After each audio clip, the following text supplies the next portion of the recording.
Yo, what's up? Welcome back to another episode of the SWUS. Thursday night NBA, got 8 games on the board here. I'll get to as many as I can. I'm a little short on time tonight. As far as Wednesday night, as of right now, I'm 1-0. I only bet 2 games in the NBA on Wednesday. Bulls already won. They covered the 5.5, and they won in double overtime. I have Lakers plus 3.5, and if I was recording this about 5 minutes ago, I would have said that that's done. But actually, the Lakers just went on a 9-0 run, so they're only down 9 now. So we'll see. The Lakers plus 3.5 is actually somehow still alive. Hopefully by the time you're watching this, the Lakers came back and covered. We'll see. But yeah, we got 8 games on the board. Oh, community parlays. Both community parlays hit from yesterday. The college basketball and the NBA, both community parlays. So that's awesome. Yeah, just wanted to include that. 8 games, going to get through as many as I can. Let's go. Welcome to the SWUS. The SWUS.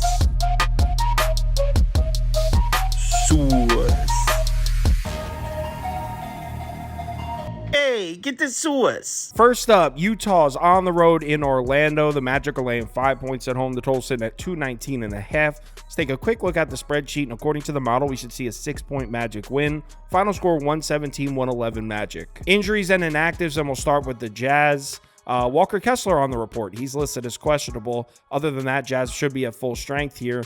On the Orlando side, Paolo Banchero still banged up. He's listed as questionable. Jonathan Isaac also on the report. He's listed as questionable as well. Other than that, Magic should be good to go. Betting trends on the Utah Jazz side are not looking great. Just 1-6 against the number in their last 7 overall. 1-4 against the spread in their last 5 on the road. On the season, they're 9-15-1 against the spread as road dogs. On the Orlando side, they're just 2-4 against the spread in their last 6, but they're 5-1 against the spread in their last 6 at home. And they're 11-3 against the spread as home favorites this year. That's the best in the NBA. So no team in this league has been better covering the number as home favorites than the Orlando Magic this year. So let's match these two teams up on the court. And I guess we should start by pointing out that the Utah Jazz has basically hit rock bottom. Just 1-4 in their last 5 games, and look at the strength of schedule. 28th. I mean, this is a team that just took a 30-point loss to the Hawks with no Trae Young and no Okongwu. They also took a loss to the Hornets at home recently.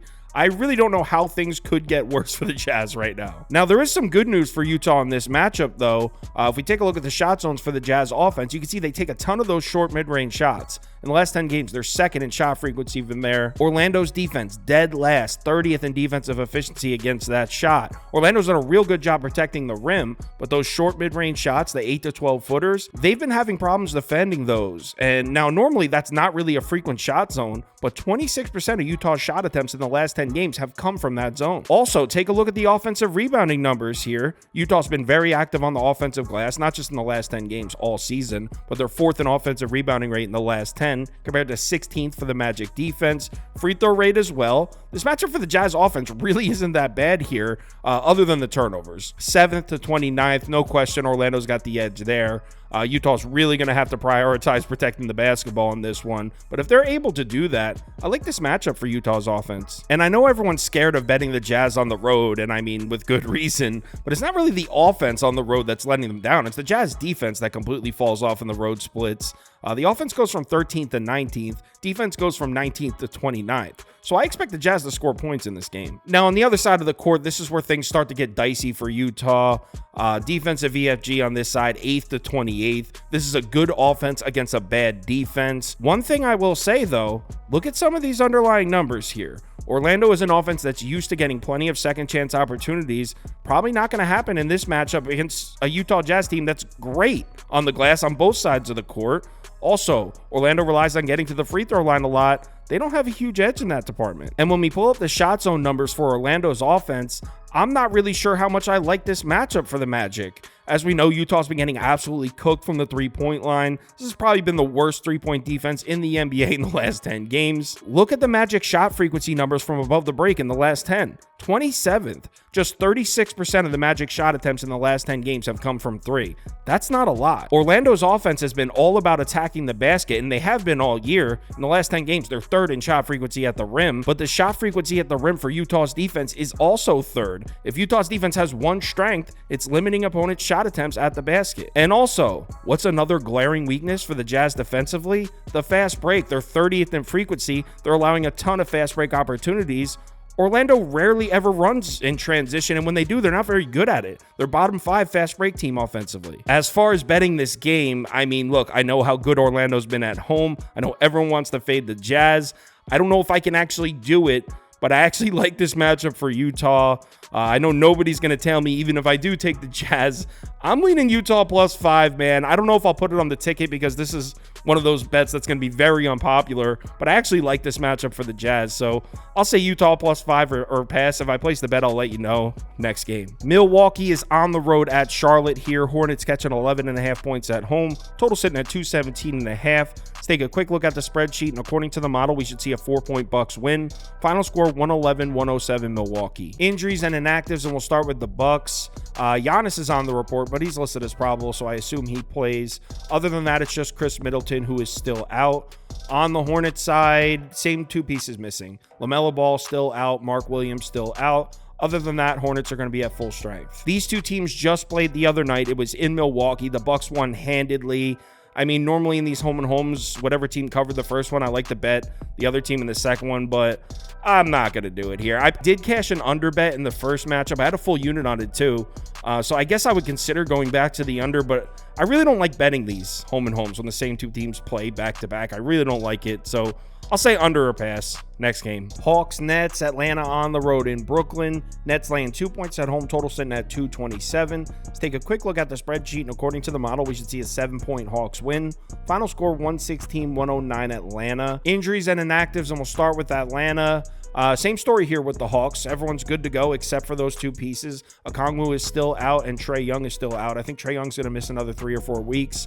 On the Brooklyn side, Cam Thomas is out. He's been ruled out for this one. Ben Simmons on the report, but he's listed as probable. Betting trends on the Atlanta side. Hawks are 8-4 against the number in their last 12, so they have been covering the number, but they're just 3-8 against the spread in their last 11 on the road. On the Brooklyn side, Nets are just 2-7-1 against the spread in their last 10, 1-4-1 against the spread in their last 6 at home. They are laying points, though, and the Nets as home favorites, that's been the best spot to bet Brooklyn so far, so at least there's something positive to say. This particular head-to-head matchup is definitely tilted towards Brooklyn. Hawks are just 3-6 against the spread in their last 9 matchups against the Nets, 4-8 against the spread in their last 12 trips to Brooklyn.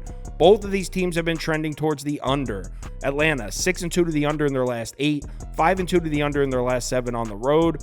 Brooklyn 9-1 to the under in their last 10, 8-3 to the under in their last 11 at home. So both teams trending towards an under bet. So let's match these two teams up on the court, and we'll start with the Hawks offense. Right off the bat, Hawks should be able to get to the free throw line in this one. 4th in the last 10 games. Brooklyn's defense back at 21st. Hawks also have the small edge in offensive rebounding and turnover rate. As far as shot zones for the Hawks, we've seen them attacking the rim a lot recently. In the last 5 games, they're 6th in frequency down there. And during that span, the Nets actually are 22nd in defensive efficiency at the basket, which is weird because on the season, that's actually been their strength. But in the last 5 games, Nets have been struggling to protect the rim. Now, 5 games isn't a huge sample size, but it's important to take note that they've been getting scored on down there. On the other side of the court, we got the Nets offense, and they should struggle to get to the free throw line here. 27th in free throw rate in the last 10 games to just 10th for the Hawks defense. The rest of the number, the main 4 factors, not much to go by here. Shot zones for the Nets offense. As we know, Atlanta's main weakness has been protecting the basket. But what do we know about the Nets offense? We've been saying it all season. Brooklyn doesn't attack the rim much at all. They've been bottom 5, bottom 10 in shot frequency at the basket all season. As we know, this is a Nets offense that relies on jump shots. We'll use the numbers from the last 5 games, but this has been the case all season. Nets shot frequency numbers: 10th from the short mid-range, 5th from the long mid-range, 11th from the above the break 3. Nets take jump shots. Well, the Hawks actually have great defensive numbers against the mid-range shot. 4th in efficiency against the short mid-range and the long mid-range. And against the above the break 3, they're 15th, so not elite, but definitely not the weakness. The weakness of this Hawks defense is at the basket, which is why I feel this is a favorable matchup for Atlanta. This team is playing with a lot of energy right now. And the fact that we're catching points against a Nets team I don't trust at all, it's not a bad matchup. I got to take the Hawks here. Give me Atlanta +2 next game. Oklahoma City on the road in San Antonio here. Spurs catching 11 or 11.5, depending on your sports book. Total sitting at 237.5. Let's take a quick look at the spreadsheet, and according to the model, we should see a 6-point OKC win. Final score 119-113 Thunder. Injuries and inactives, we'll start with Oklahoma City.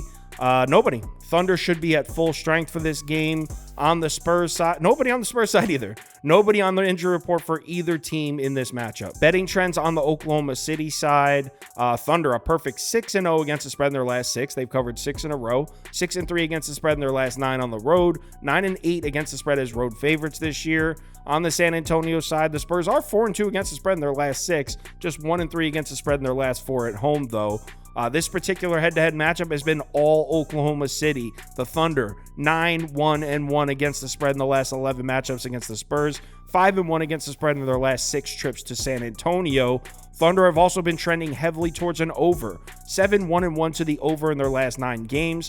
3-0-1 to the over in their last 4 on the road. The Spurs, however, have been trending heavily towards the under. 12-2-1 to the under in their last 15, 9-2 to the under in their last 11 at home. I actually got to cut the video off there. I'm out of time. I have a few things I need to get done tonight, so I need to get this video edited and uploaded. Thunder or pass on this one. I'm on Golden State. I'm going to bet Golden State on the road at the Knicks. I also like Denver at home against the Heat. But I'll go through all this on the live show at 4 p.m. College basketball live show, 3 p.m. Eastern time. If you're able to make it, would love to see you in the comments. If you want my top bets for all sports parlays of the day, I'm posting an overnight ticket most nights now. So if you want to see what NBA bets I'm on early, you can go check it out. It's on KyleKirms.com. NBA Thursday got 8 games on the board. Finally, some value returning. We're not quite all the way back, but we're almost there. Remember to bet responsibly, and I'll talk to you in the Discord.